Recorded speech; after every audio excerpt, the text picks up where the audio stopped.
Hey guys, the Fire Brothers here. It's just me. My brother couldn't be here today because he's buying tickets for the concert of Hatsune Miku X Samway. The sad part is that he will actually do that. No offense if you like Hatsune Miku. But anyways, it's the jokes. I hope you guys are enjoying them. Now, oh boy, things in the fandom have been kind of interesting lately. TLDR, the Transformers 1 sequel is not happening. There's no word about the G.I. Joe crossover, and things look overall kind of hopeless. I was gonna make a video talking about it, but honestly, I thought it was kind of obvious that we're not gonna get anything for TF1 in the future. So yeah, look, these things kind of happen, and there's people out there saying that it's game over and Transformers is dead. I don't think so. Franchises have low points every single time. We were in this same exact spot before. It's not the first time and it probably won't be the last. But that's probably a discussion for another time. My job here is to entertain and keep the flame of Transformers alive. And what better way to do it than to talk about everyone's favorite movie, Transformers Age of Extinction. Okay, so the reason why I wanted to do this video is because recently we had the reveal of Widowmaker. KSI drone that now is retroactively added into Age of Extinction.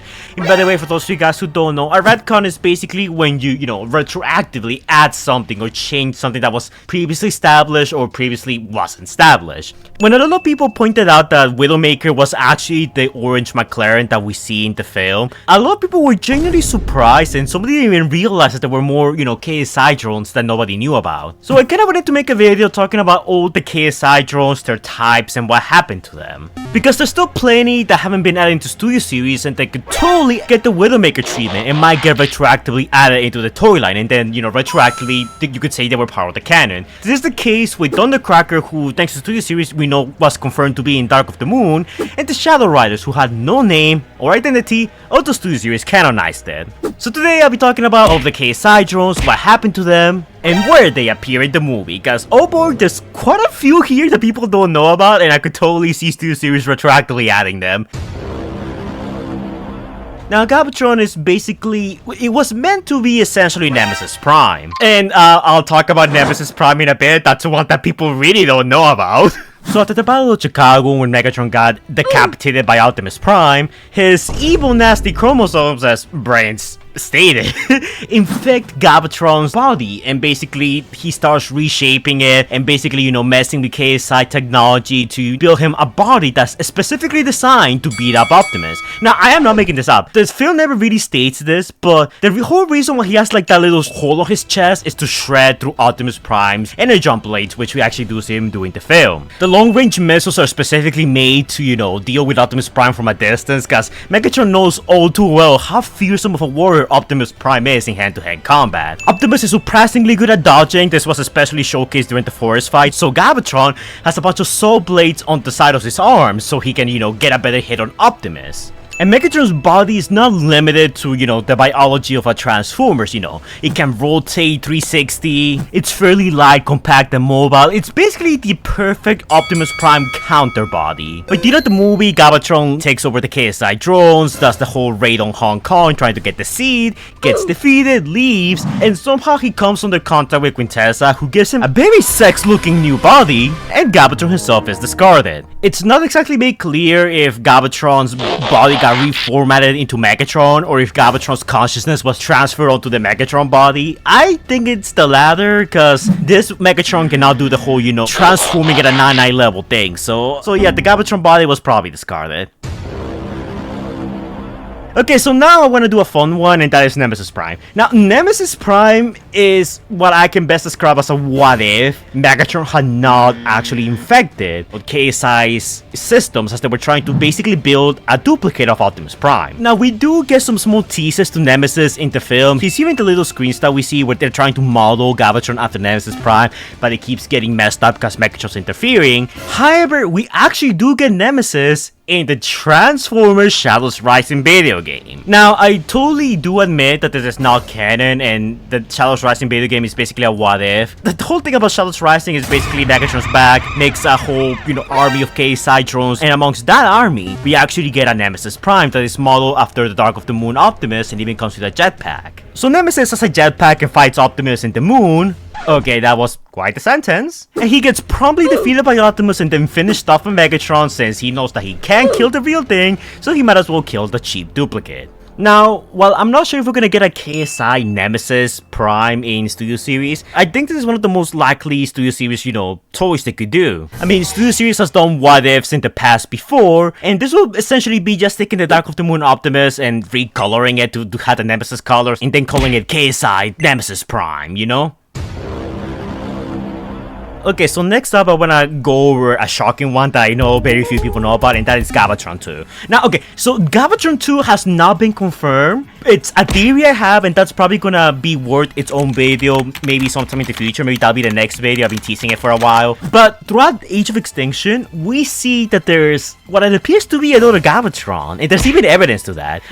Again, KSI was making a whole factory of these things, so it kind of makes sense that they will make a series of Galvatrons, a series of Stingers, a series of Junkheaps, a series of Traxxas, which we actually do see in the film. One scene that stands out is where we see Galvatron being worked up by a couple of, KSI scientists. But we then immediately cut to Attinger and Joshua talking, and what do we see in the background? We see a Galvatron head, not the head because the head's being currently worked on in another room. This is a head that is just laying there. So this does mean that they're making more Galvatrons. There's not just one Galvatron, there's many. But that's not it. When Stinger and Galvatron get deployed to try and intercept the Autobots, we actually do get a visual of both Stinger and Galvatron in the cameras. Now, we know that Stinger is the only Stinger that was ever made. It doesn't seem like there's more of him. At no point do we get any hints that there's multiple, Pagani Huerais that can transform like Stinger. We only have the one. But when you look at Galvatron's screen, what do we see here?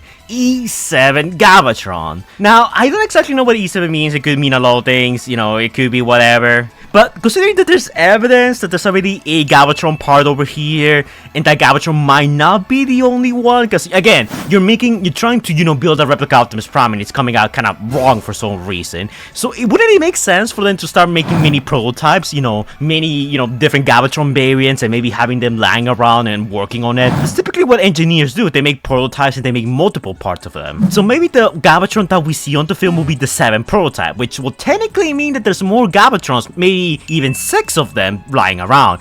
Granted, I'm not saying they're all fully functional, but I'm saying that they will probably be in several, different stages of progress. And this will also be a really neat reference to the old Marvel comics where we actually do get a Galvatron II. Now, granted, that Galvatron is from the future, so it's completely different. But I'm saying just the mere fact that we could have a Galvatron II as part of the KSI Sentry Army, I think that's actually kind of cool.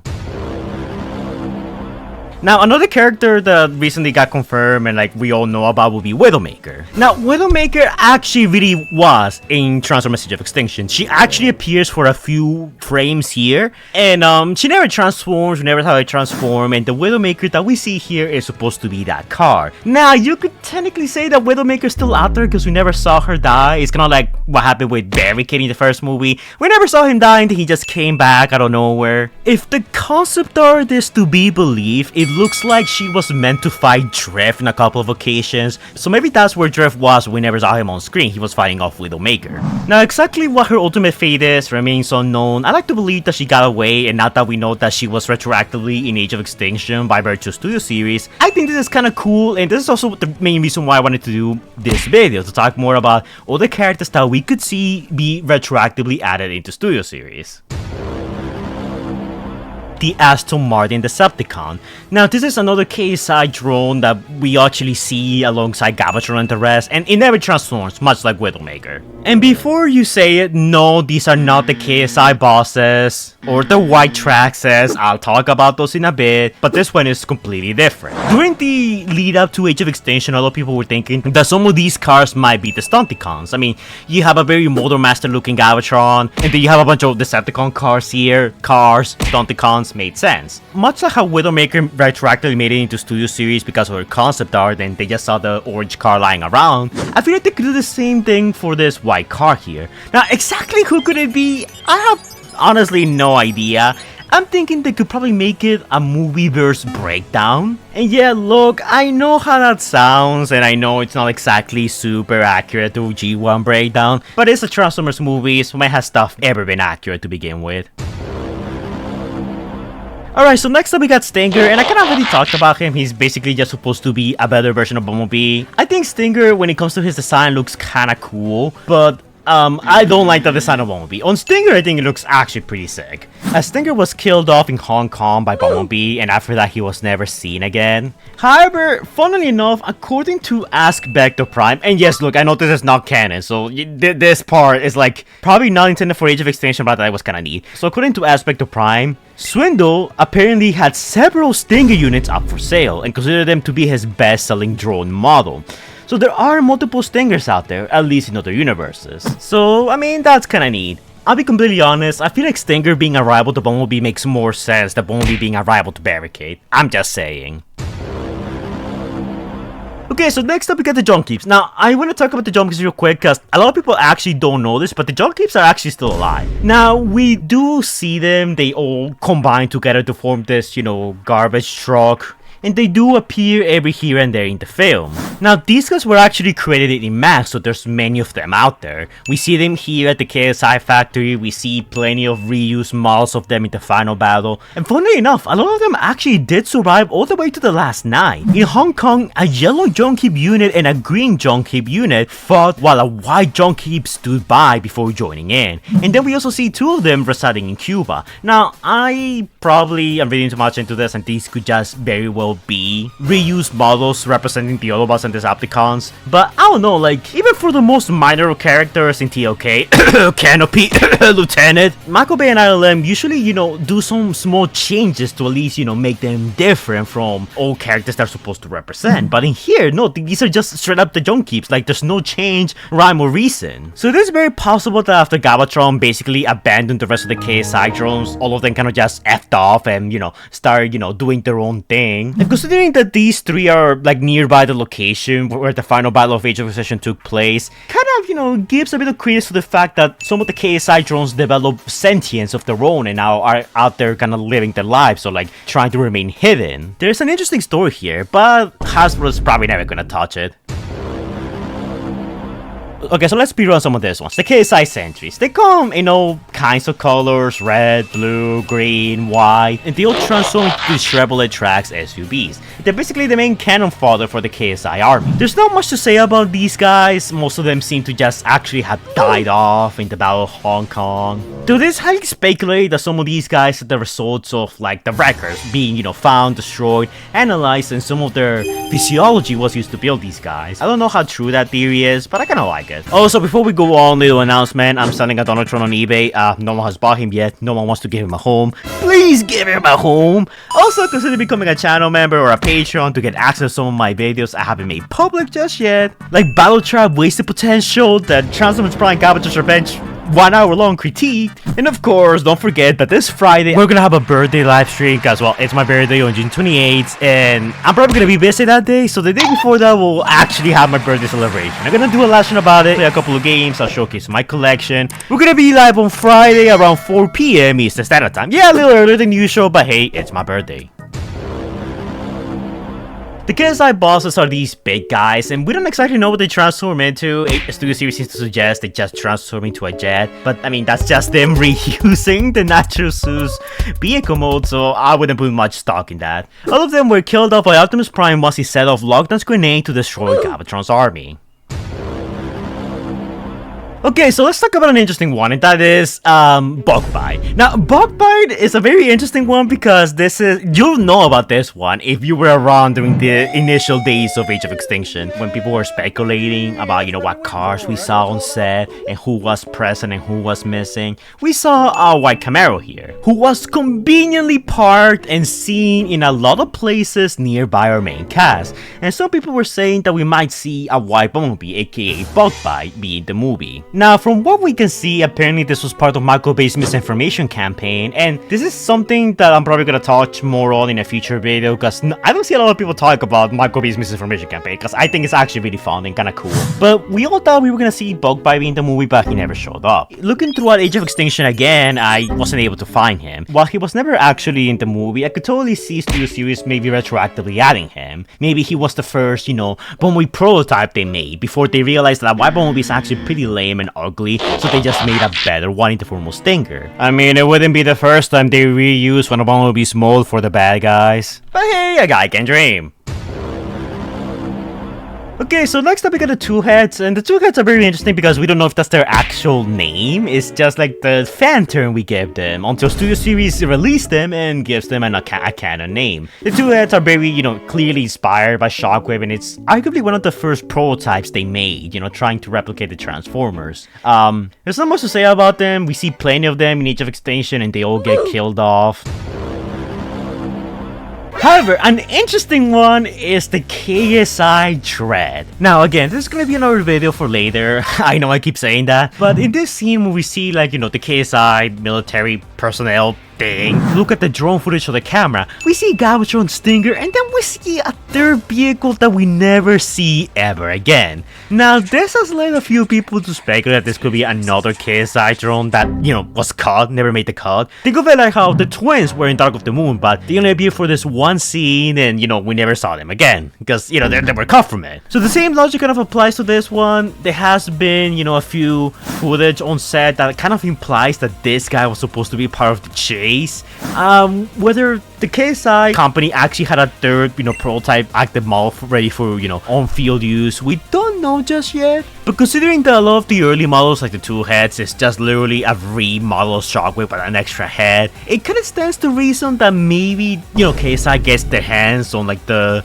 Dread's bodies and they, reverse engineer their form to make Dread lookalikes that will end up serving KSI. I mean, it's just a possibility. I'm not saying, it's the absolute fact. There has been a few toys based on this guy too, like the Aviation Optimus Prime pack where it comes with him with, movie accurate colors, and of course we get a Dread. So could these two be the same?